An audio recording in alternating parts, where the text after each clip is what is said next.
কিছু হবে না, তুমি এত টেনশন করো না তো। আমার মতো কে তোমারে এত ভালোবাসে। বাদাই আপনার টোনটা কিন্তু বেশ ইন্টারেস্টিং। আপনি কি প্রবাসী বাঙালি নাকি? এখনো বোঝা যায়? হ্যাঁ। আমি বৌদর্শ। আপনি? সুরঞ্জনা সামনে। জুয়ারাল হলেই যাই হোক, আপনি বলুন আপনার আস্থানা কোথায়? আপনি নিশ্চিন্তে থাকুন, এই অধম কিন্তু সেখানে গিয়ে আপনাকে বিরক্ত করবেন। কলকাতার বাদান, সূর্যাস্ত এসব ছেড়ে কোথাও বিশেষ যাওয়ার ইচ্ছা হয় না। ভীষণ কাছের কাউকে ছেড়ে কোথাও যাওয়া যায়? চুপ করে গেলাম কারণ বুঝতে পারছিলাম না কোন ঠিকানাটার কথা আপনাকে বলবো। অফিসের কাজে কখনো ব্যাঙ্গালোর, কখনো দিল্লি। এ গাছ সুরঞ্জনের সাথে কথা বলতে বলতে আমি কেমন যেন হারিয়ে গিয়েছি। You have an interesting face. Thank you. এই প্রথমবার কেউ এরকম একটা কমপ্লিমেন্ট। আচ্ছা আপনি বলুন, সুন্দরের কি কোনো সংজ্ঞা হয়?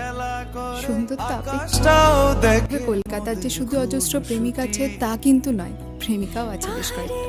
ইদানিং নাকি শহরের মানুষগুলো বেশ পাল্টে গেছে। সরি টু ইন্টারাপ্ট ম্যাডাম, আপনি যে কথাগুলো বলছেন সেগুলো অনেকটা সত্যি, কিন্তু পুরোটা কখনোই না। এই শহরের গঙ্গার ঘাটে একজন প্রেমিকের অবাধ্য ঠোঁট নিমিষে ব্যারিকেড তুলে দেয় প্রেমিকার ঠোঁট। তাই এই শহরের প্রতিটা ভোরে স্বপ্ন দানা বাঁধে, আর সন্ধ্যেতে সেই ব্যর্থতাগুলো সুটটা নিয়ে যায়। বুঝে বাবা, আপনি তো খুব হাঁপিয়ে গেছেন, জল খাবেন একটু? আবার একটু চা খাবো, বুঝলি? ওই দিকটা একটু হেভি চা পাওয়া যায়। চল।